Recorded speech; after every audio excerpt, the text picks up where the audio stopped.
মিলাদুন্নবী উপলক্ষে আমরা কি কি আমল করব। মিলাদুন্নবী যারা বিদআত বলবে তারা নাকি কাফের হয়ে যাবে, তাদের বউ নাকি অটোতালাক হয়ে যাবে। রবিউল আউয়াল মাস চলছে, এ মাসে কি কি আমল করব। ভাইরা আমার, রবিউল আউয়াল হিজরি বর্ষের যে মাসগুলো আছে তার মধ্যে একটা মাস, এবং হিজরি বর্ষের তৃতীয় মাস এটি। রবিউল আউয়ালের এই মাসটি নবী করিম সাল্লাল্লাহু আলাইহি সাল্লামের ওফাতের মাস, এবং অনেক ইতিহাসবিদদের মতে বেলাদতের জন্ম লাভেরও মাস। যদি নবী আলাইহিস সালামের জন্মের তারিখ, অ্যাকচুয়াল টাইম, মাস, এটা নিয়ে অনেক মত পার্থক্য আছে। এখন কেউ বলতে পারেন মত পার্থক্য কেন আছে? কেন আছে তার কারণ হলো, সে যুগে মানুষ জন্মের তারিখ সংরক্ষণের ব্যাপারে এখন আমরা যতটা সিরিয়াস, বা আমরা যত জন্ম হলে সাথে সাথে তারিখ নোট করে ফেলি, তখনকার মানুষের মধ্যে এটা এত গুরুত্ব ছিল না। ওই সময় তো অনেক পরের কথা, 1450 বছর। এখন থেকে 50 বছর, 100 বছর আগেও যদি আমরা চলে যাই, 100 বছর যাওয়া লাগবে না, 20-30 বছর আগেও যদি চলে যাই, অনেকের দেখবেন যে আমাদের জন্মের তারিখে ঠিক নেই, মা বাবা খেয়াল করেন নাই। বাট এখন মানুষ অনেক এলাকা গ্রামে একদম তারিখটা লিখে রাখে, কারণ জন্ম নিবন্ধন তো করতে হয়। তো আগে যত পিছনে যাবেন এটার তত গুরুত্ব ছিল না। নবী করিম সাল্লাল্লাহু আলাইহি ওয়াসাল্লাম ব্যাপারটা হলো, তিনি যখন জন্মগ্রহণ করেছেন তখন আল্লাহর কিতাবে, আল্লাহর ইলমে তিনি নবী ছিলেন। মক্কার মানুষজন কি জানতো? জানতো না। কুরাইশ বংশের অন্য 10টা বাচ্চার মতো একটা বাচ্চা জন্ম নিয়েছে বলে তারা মনে করেছে। এই যে একজন নবীর আগমন, এটা তো মানুষ টের পায়নি, কিন্তু যখন তার মৃত্যু হয়, দুনিয়া থেকে চলে যান, তখন তো দুনিয়া জানে তিনি নবী। এই জন্য মৃত্যু দিবসটা যেভাবে সংরক্ষিত, জন্ম দিবসটা সেভাবে সংরক্ষিত না। সেটা যাই হোক, জন্ম দিবস, মৃত্যু দিবস দুইটাই এই মাসে আমরা ধরেই নিলাম, রবিউল আউয়াল মাসে। তাহলে এই মাসের আমল কি? উত্তর হলো যে এই মাসের জন্য আলাদা করে স্পেশাল কোনো আমল নাই। আমল হলো সারা মাসের, সারা বছরে। সেটা কি? সেটা হলো নবী করিম সাল্লাল্লাহু আলাইহি সাল্লামের সুন্নাহকে অনুসরণ করা, তাকে সব কিছুর চাইতে, সবার চাইতে বেশি ভালোবাসা দেওয়া, এবং তার আদর্শকে নিজের মধ্যে ধারণ করা। এই কাজগুলো যদি আমরা করি, তার প্রতি ঈমানদার দাবিদার যারা, তাহলে ইনশাআল্লাহ কিয়ামতের ময়দানে তার সুপারিশ, তার সাথে জান্নাতে থাকা, আরো আল্লাহ তাআলা বিভিন্ন নেয়ামতের অধিকারী আমরা হতে পারবো। আর যদি আমরা রবিউল মাস আসলো আর 1-2টা মিলাদ পড়লাম, কিয়াম করলাম, বা কিছু আমল নবী সাল্লাল্লাহু আলাইহি ওয়াসাল্লামের মহব্বতের নামে করলাম, আর করে যদি মনে করি যে আমার দায়িত্ব আদায় হয়ে গেছে, সেটা ভুল হবে। আমাদের সমাজের মানুষের হলো নেচার হলো যে রবিউল আউয়াল এলে তোমার গান গাই, ও রবিউল আউয়াল গেলে তোমায় ভুলে যাই। তো নবী সাল্লাল্লাহু আলাইহি ওয়াসাল্লামের ইত্তেবা কোনো মাসের সাথে সম্পৃক্ত না, সারা বছরের, সারা জীবনের জন্য। বিধায় রবিউল আউয়াল মাসের জন্য কোরআন অথবা হাদিসে আলাদা কোনো আমল, বিশেষ কোনো আমলের কথা বলা নেই। সম্মানিত 4টি মাস আছে, সেই 4টি মাসের কথা ভিন্ন, যেমন জিলকদ, জিলহজ, মুহররম আর রজব মাস, আর রমজান মাসের বিশেষ ফজিলত আছে। এর বাইরে বাকি মাসগুলো সবই সমান, এগুলোর বিশেষ স্পেশাল কোনো আমল নাই, যেমন রবিউল আউয়ালে আলাদা করে কিছু নাই। নবী করিম সাল্লাল্লাহু আলাইহি সাল্লামের জন্মের দিন হলো সোমবার। কি বার? সোমবার। এই দিনটাতে মুসলমানদের জন্য নফল রোজা রাখা উত্তম। যদি সুযোগ থাকে আমরা নফল রোজা রাখতে পারি, সেটা সুন্নাহ আদায় হবে। নবী আলাইহিস সালাম সোমবারে রোজা রাখতেন, এবং তাকে জিজ্ঞাসা করা হয়েছে, সুইলা আন সিয়াম ইয়াউমিল ইথনাইন, নবী আলাইহিস সালামকে সোমবার রোজা রাখা সম্পর্কে জিজ্ঞাসা করা হয়েছিল, কেন রাখেন? তখন তিনি বলেছেন, যাকা ইয়াউমুন উলিদতু ফিহি, কারণ এটা এমন দিন যেদিনে আমার জন্ম হয়েছিল। তো নবী আলাইহিস সালামের জন্মকে ঘিরে যদি কিছু করার থাকে, সেটা হলো সোমবারে রোজা রাখা। এর বাইরে জন্মের বার্ষিকী পালন, এই কালচারটা তখন ছিলই না নবী আলাইহিস সালাম বা সাহাবীদের মধ্যে। এখন যেরকম আমরা জন্ম দিবস বছরে একবার পালন করি, নবী করিম সাল্লাল্লাহু আলাইহি সাল্লামের জন্মের দিন যদি পালন করতে আপনার মনে চায়, সেটা বছরে একদিন না, সেটা প্রত্যেক সপ্তাহে একদিন। কি বারে? সোমবারে। এটা বিশুদ্ধ হাদিস দ্বারা প্রমাণিত। এর বাইরে যদি আপনি বলেন না আমি বার্ষিকী পালন করব, তাহলে এই জন্মের বার্ষিকী পালন করার এই কৃষ্টি, এই কালচার এসেছে প্রকৃতি পূজারীদের মধ্য থেকে। একসময় খ্রিস্টান ধর্মের মানুষেরাও এটার তীব্র সমালোচনা এবং বিরোধিতা করত, নিষিদ্ধ ছিল। পরবর্তী তাদের নবী ঈসা আলাইহিস সালামের জন্ম দিবস পালন করা শুরু করেছে। তারা যখন শুরু করেছে, এখন এক শ্রেণী মুসলমানরা মনে করা শুরু করলো যে তারা যখন তাদের নবীটা পালন করে, তাহলে আমরা কেন আমাদের নবীটা পালন করব? ভালো নিয়তেই তাদের অনুসরণ করার চিন্তা শুরু করেছে। অথচ নবী সাল্লাল্লাহু আলাইহি ওয়াসাল্লাম বলেছেন, একটা সময় আসবে তোমরা মুসলমানরা তারা তাদের অনুসরণ করবে, এক বিগত গেলে তোমরা এক বিগত যাবে, এক হাত গেলে তোমরাও এক হাত যাবে, তারা গর্তে গিয়ে ঢুকলে গুইসাবের তোমরাও সেখানে গিয়ে ঢুকবে। তখন নবী আলাইহিস সালামকে সাহাবা জিজ্ঞাসা করলেন, কাদের কথা বলছেন? ইহুদি খ্রিস্টানদের কথা? তখন নবী আলাইহিস সালাম বলেছেন, তারা ছাড়া আর কাদের কথা বলবো? তাদের কথাই বলছি। অর্থাৎ তারা যা করে আমরা তা করবো। এখন ওদের নবীর জন্মদিবস উদযাপনের নামে তারা ক্রিসমাস ডে পালন করে, যদিও সেদিন ঈসা আলাইহিস সালামের জন্ম হয়েছে কিনা সেটা আর এক ঐতিহাসিক বিতর্কের বিষয়, কিন্তু আমরা মুসলমানরা অনেকে মনে করি তাহলে আমরা আমাদের নবী মুহাম্মদ সাল্লাল্লাহু আলাইহি সাল্লামের জন্মদিবস অনুসরণ করব। আমাদের নবী মুহাম্মদ সাল্লাল্লাহু আলাইহি সাল্লামের জন্মের পর উনি দুনিয়াতে বেঁচে ছিলেন কত বছর? 63 বছর। ওনার মৃত্যুর পর সাহাবীরা প্রায় শতবর্ষের মতো, সর্বশেষ সাহাবী দুনিয়া থেকে যাওয়ার ইতিহাসটা প্রায় কয়েক যুগ শতবর্ষের মতো, এবং খোলাফায়ে রাশেদা তারপরে দুনিয়াতে বেঁচে ছিলেন কত বছর? 30 বছর। তাহলে শুধু খোলাফায়ে রাশেদের কথাই যদি বলি, নবী আলাইহিস সালামের 63 আর 4 খলিফার 30, তাহলে কত হয়? 93 বছর। ইসলামের স্বর্ণযুগে খোদ নবী সাল্লাল্লাহু আলাইহি ওয়াসাল্লাম এবং 4 খলিফার এই 93 বছরের একটা বছরও এমন পাওয়া যায় না যে বছরে একবার নবীজির জন্মদিবস তিনি নিজে অথবা তার কোনো খলিফা কোনো সাহাবী পালন করেছেন। তো তাদের চাইতে কি আমরা তাকে বেশি ভালোবাসি? আল্লাহ কোরআনে যাদের প্রশংসা করেছেন তার নবীর অনুসারী হিসাবে, তো তিনি নিজে যেটা করেন নাই, তার খলিফারা যেটা করেন নাই, তার সাহাবীরা যেটা করেন নাই, এখন খ্রিস্টানদেরটা দেখে দেখে আমরা করব, এটা ইসলাম না, এটা ইসলামের নামে বিভ্রান্তি। আল্লাহ আমাদেরকে বোঝার তৌফিক দান করুন। আমরা যদি নবী আলাইহিস সালামের প্রতি মহব্বত এর দাবিদার হই, তাহলে ইন্নাল মুহিব্বা লিমান ইউহিব্বু ইউতিউ, যে কাউকে ভালোবাসার দাবি করে সে তার কথা শুনে। তো নবী সাল্লাল্লাহু আলাইহি ওয়াসাল্লামের কথা যদি শুনি আমরা, তাহলে ইহুদি খ্রিস্টানদের সাথে মিল রাখতে হবে নাকি বেমিল? কারণ তিনি তো বলেছেন খালিফুল ইয়াহুদ, ওদের ব্যতিক্রম করবে। প্রতি রাকাত নামাজে আপনি বলতেছেন গায়রিল মাগদুবি আলাইহিম ওয়ালাদ-দাল্লিন, আল্লাহ ইহুদিদের মতো আপনার গজবপ্রাপ্ত আর খ্রিস্টানদের মতো গোমরাহ যেন আমি না হই, এই দুই পথে যেন আমি না চলি। আর আপনি এদিকে নবীর মহব্বতের নামে সেই পথে যদি চলেন, তাহলে সেটা কি হলো? আমাদের যে সমস্ত ভাইরা মিলাদুন নবী উপলক্ষে বিভিন্ন উদযাপন করেন, ওনার নবী সাল্লাল্লাহু আলাইহি ওয়াসাল্লামের মহব্বতেই করেন, এতে কোনো সন্দেহ নেই। নবী করিম সাল্লাল্লাহু আলাইহি ওয়াসাল্লামের ভালোবাসাতেই করেন। ভালোবাসাটা নবী আলাইহিস সালামের প্রতি ভালোবাসাটা, আবেগ থাকাটা প্রশংসনীয়, কিন্তু আমাদের ভালোবাসার প্রকাশ হতে হবে সুন্নাহসম্মতভাবে। কিভাবে? সুন্নাহসম্মতভাবে।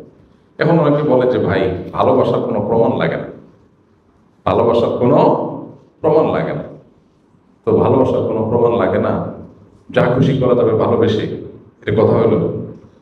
তো কোরআনে আল্লাহ তাআলা বলেছেন, কুল ইন কুনতুম তুহিব্বুনাল্লাহ ফাত্তাবিউনি, হে রাসূল বলে দেন তোমরা যদি আল্লাহকে ভালোবাসো এটা দাবি করো, তাহলে আমার অনুসরণ করো, প্রমাণ করো। নবীর অনুসরণ করলে প্রমাণ হবে তুমি কাকে ভালোবাসছো? আল্লাহকে ভালোবাসছো। তাহলে ভালোবাসার প্রমাণ লাগে কি লাগে না?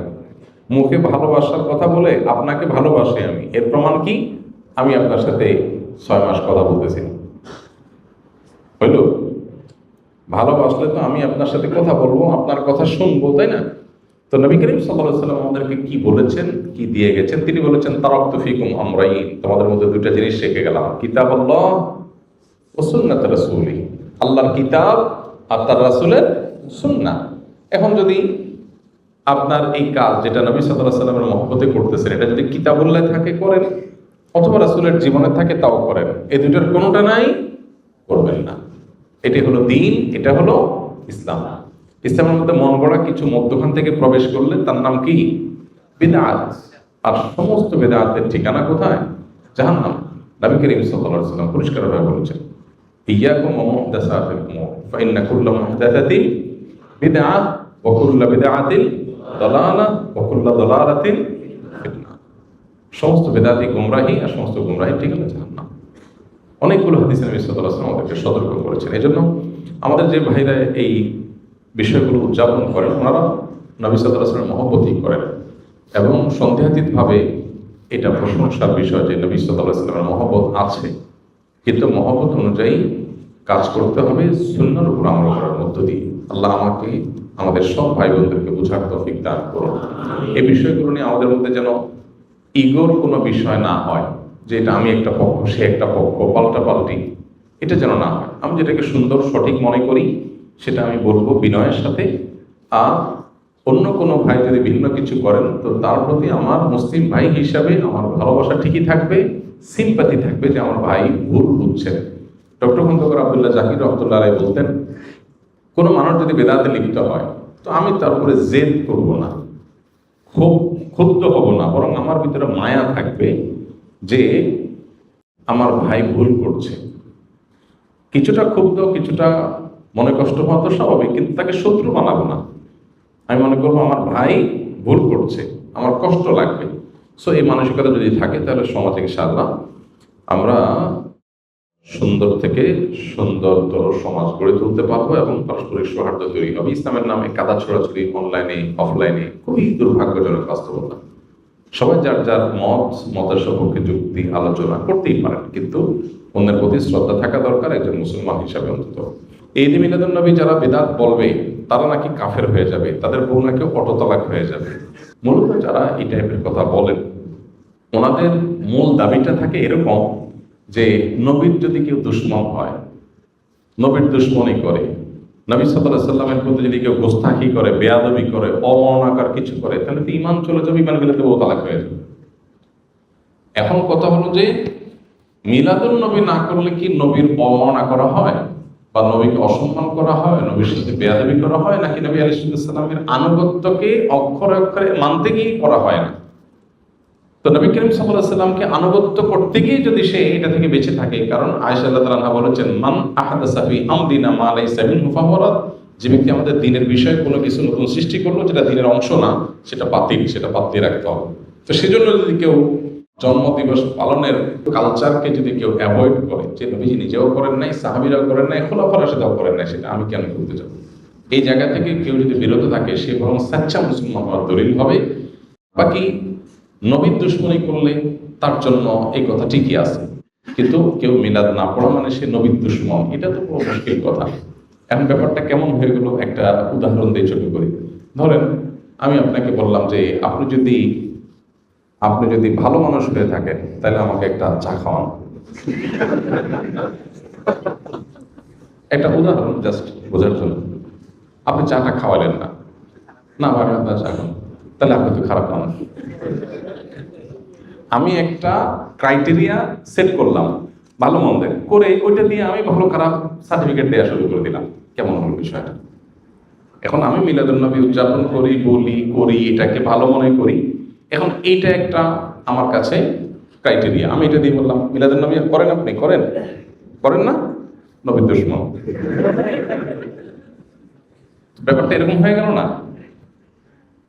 যেমন এই যে আপনার আমাদের দেশের স্বাধীনতার জন্য, আমাদের মাতৃভাষায় কথা বলার অধিকার এনে দেওয়ার জন্য যে মানুষগুলোর জীবন দিতে হয়েছে, আমরা তাদের প্রতি কৃতজ্ঞ না অকৃতজ্ঞ?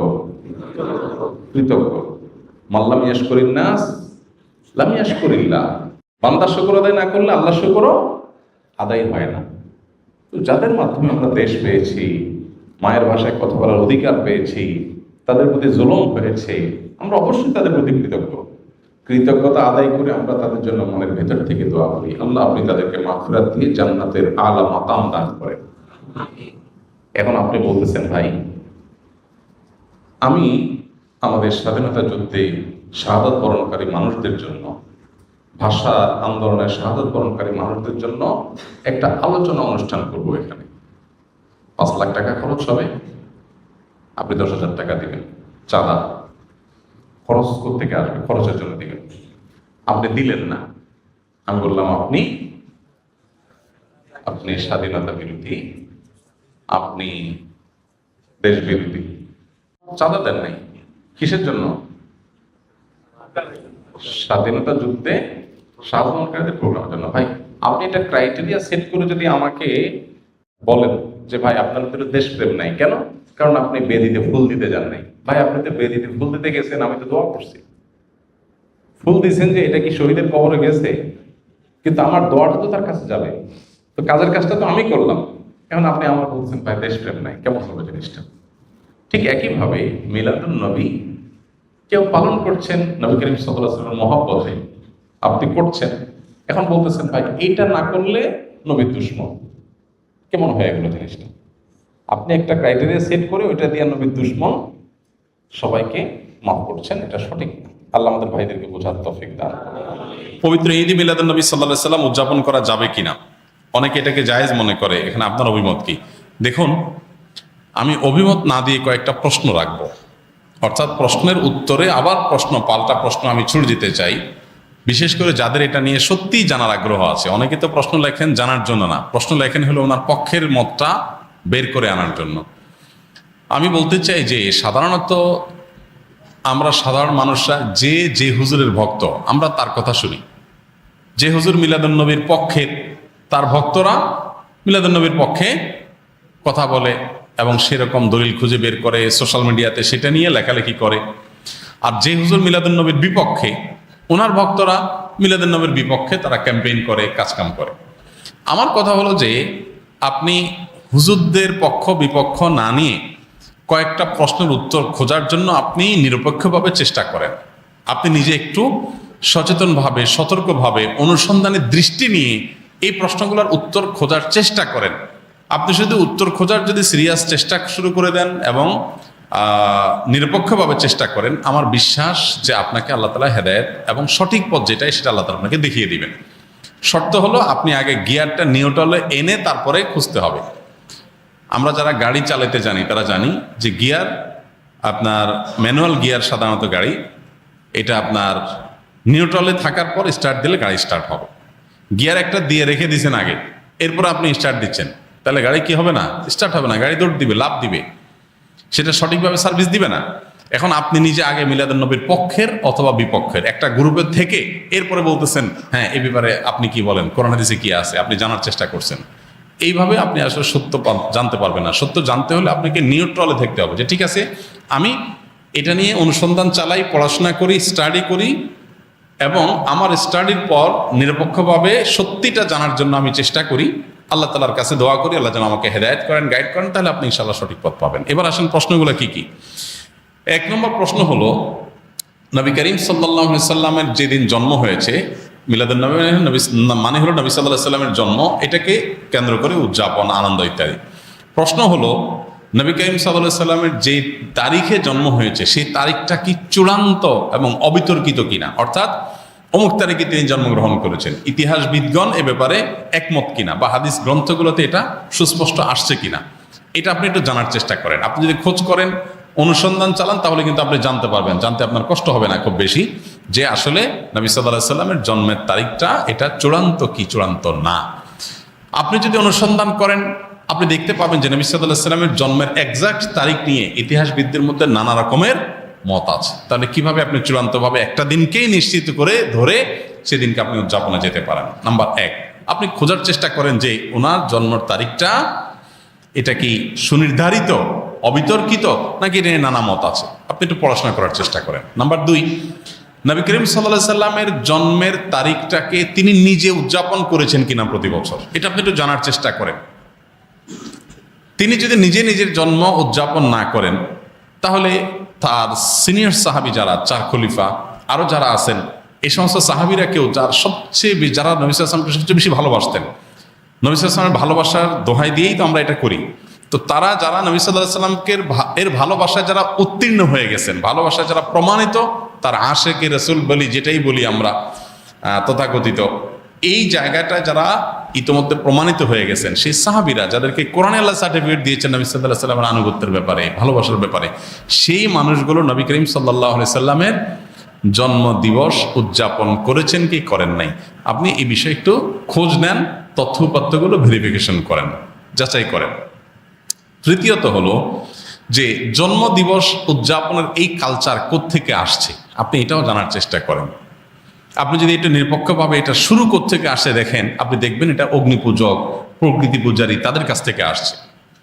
এবং একসময় খ্রিস্টান ধর্মেও এই জন্মদিবস উদযাপন করাটার ব্যাপারে নিরুৎসাহিত করা হতো, নিষিদ্ধ করা হতো।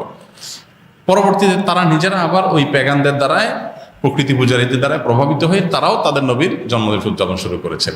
আমাদের নবী সাল্লাল্লাহু আলাইহি সাল্লাম বলেছেন, লা তুতরুনি কামা আতরাতিন নাসারা ইবনে মারইয়াম, তোমরা আমাকে নিয়ে বাড়াবাড়ি করিও না যেভাবে খ্রিস্টানরা ঈসা আলাইহিস সালামকে নিয়ে বাড়াবাড়ি করেছে। অতএব নবী করিম সাল্লাল্লাহু আলাইহি সাল্লামের মিলাদুন নবী পালন করবেন কি করবেন না, উদযাপন করবেন কি করবেন না, সেই প্রশ্নের উত্তর আপনি পেয়ে যাবেন যদি আমার এই 3টা প্রশ্নের উত্তর আপনি নিজে অনুসন্ধান করে জানার চেষ্টা করেন। আল্লাহ আমাকে, আপনাকে, আমাদের সবাইকে হেদায়েত এবং সত্যিকারের যে সঠিক পথ সেটা আল্লাহ তাআলা আমাদের সবাইকে আল্লাহ তাআলা দান করুন। ঈদ মিলাদুন নবী ও সিরাতুন নবীর মধ্যে পার্থক্য কি? মিলাদুন নবী মানে হলো নবী সাল্লাল্লাহু আলাইহি সাল্লামের জন্ম, আর সিরাতুন নবী মানে হলো নবী করিম সাল্লাল্লাহু আলাইহি সাল্লামের জীবনী, জীবনচরিত। তো সিরাতুন নবীর মধ্যে নবী সাল্লাল্লাহু আলাইহি সাল্লামের জন্ম, মৃত্যু, শৈশব, বেড়ে ওঠা, আল্লাহর আদেশে নিজের জীবনের সব বিষয়গুলো এর মধ্যে আছে। সিরাতুন নবী মানে জীবন ইতিহাসের মধ্যে সবই আছে। আর মিলাদুন নবী হলো সিরাতের, অর্থাৎ নবী সাল্লাল্লাহু আলাইহি সাল্লাম পুরো জীবনের একটা অংশ। এটা হলো একটা পার্থক্য। আরেকটা বিষয় হলো যে মিলাদুন নবী এটা আসলে উদযাপন বা অনুসরণ করার বিষয় না। নবী সাল্লাল্লাহু আলাইহি সাল্লামের জন্মকে আমরা চাইলে অনুসরণ করতে পারবো না, যে উনি যেভাবে জন্ম হয়েছেন, যে তারিখে হয়েছেন ওই তারিখে আমি হব, এরকম কোনো অপশন নাই তো। কিন্তু সিরাতুন নবী যেটা, এটা কি করা যায়? অনুসরণ করা যায়। নবী সাল্লাল্লাহু আলাইহি সাল্লামের জীবন চরিত দেখে দেখে সেই অনুযায়ী আমি আমার জীবনকে গঠন করলাম। তো এটা হলো মূলত আমাদের জন্য গুরুত্বপূর্ণ। আমাদেরকে নবী সাল্লাল্লাহু আলাইহি সাল্লামকে আল্লাহ দিয়েছেন তাকে অনুসরণ করার জন্য। তাকে অনুসরণ করার নামগন্ধ নাই, কিন্তু তার মহব্বতের দাবি করে আমি যাচ্ছে তা করে বেড়ালাম, তো এটা আসলে ইসলাম হতে পারে না। অতএব আমাদেরকে নবী করিম সাল্লাল্লাহু আলাইহি ওয়াসাল্লাম অনুসরণ করার চেষ্টা করতে হবে। ডিপ্রেশন, দুশ্চিন্তা থেকে মুক্তির উপায় কি? ডিপ্রেশন এবং দুশ্চিন্তা এখন ঘরে ঘরে। যত বেশি সম্পদ, যত বেশি মানুষের দিনকাল ভালো, তত বেশি মানুষের মধ্যে দুশ্চিন্তা, ডিপ্রেশন বেশি। তো এই দুশ্চিন্তা এবং ডিপ্রেশন এটা থেকে মুক্তি লাভের জন্য আমাদের যে কাজগুলো করতে হবে তার ভিতরে 1 নম্বর হলো 5 ওয়াক্ত নামাজ যথাযথভাবে সুন্দরভাবে আদায় করতে হবে, খুব লম্বা সময় নিয়ে, ধীরে ধীরে। দ্বিতীয়ত, আপনি বেশি বেশি করে কোরআনে কারিমের অর্থ সহকারে তেলাওয়াত করবেন। এটি দুশ্চিন্তা থেকে মুক্তি লাভের জন্য অন্যতম কারণ। বিশেষ করে সূরা ইউসুফ সম্পর্কে অনেক উলামায়ে বলেছেন, এটা অর্থ সহকারে বুঝে পড়লে, মহব্বতের সাথে পড়লে, তাজবিদের সাথে সুন্দরভাবে পড়লে ইনশাআল্লাহ দুশ্চিন্তা থেকে মানুষ বাঁচতে পারে। তৃতীয়ত, দুরুদের আমল। এ সম্পর্কে হাদিসে পরিষ্কারভাবে আমাদেরকে নবী সাল্লাল্লাহু আলাইহি সাল্লাম নির্দেশনা দিয়েছেন যে নিয়মিত যদি কেউ দুরুদ পড়ে, সবসময় দুরুদ পড়ে, তো আল্লাহ তাআলা তাকে দুশ্চিন্তা মুক্ত করেন। আরেকটা হলো ইস্তেগফার। ইস্তেগফার যদি কেউ নিয়মিত পড়েন, তাকেও আল্লাহ তাআলা দুশ্চিন্তা থেকে হেফাজত রাখেন। আর এছাড়া দুশ্চিন্তা থেকে মুক্তি লাভের জন্য একটা বিশেষ দোয়া আছে। নবী সাল্লাল্লাহু আলাইহি সাল্লাম পড়তেন, আল্লাহুম্মা ইন্নী আউযু বিকা মিনাল হাম্মি ওয়াল হাযান ওয়া আউযু বিকা মিনাল আজজি ওয়াল কাসাল ওয়া আউযু বিকা মিনাল বুখলি ওয়াল জুবন ওয়া আউযু বিকা মিন গালাবাতি দাইনি ওয়া কাহরি রিজাল। এই দোয়ার প্রথম অংশ যেটা, আল্লাহুম্মা ইন্নী আউযু বিকা মিনাল হাম্মি ওয়াল হাযান, আল্লাহ আপনার কাছ থেকে দুশ্চিন্তা, পেরেশানি, ডিপ্রেশন থেকে আমি পানা চাই। এ দোয়া বিশেষ করে পাঠ করবেন। আর এমনিতে নবী সাল্লাল্লাহু আলাইহি সাল্লামের নিয়ম ছিল, কানাইজা হাযাবাহু আমরুন ফাযা ইলাস সালাহ, কোনো বিষয় যখন তিনি পেরেশানিতে পড়তেন নামাজে চলে যেতেন, 2 রাকাত নামাজ পড়তেন। আর এর বাইরে বিশেষ করে ভোর রাতে তাহাজ্জুদের সময় উঠে নিরিবিলি আল্লাহর সাথে একটু মন খুলে কথা বলেন, ইনশাআল্লাহ আল্লাহ তাআলা আপনার মানসিক অশান্তি দূর করবেন।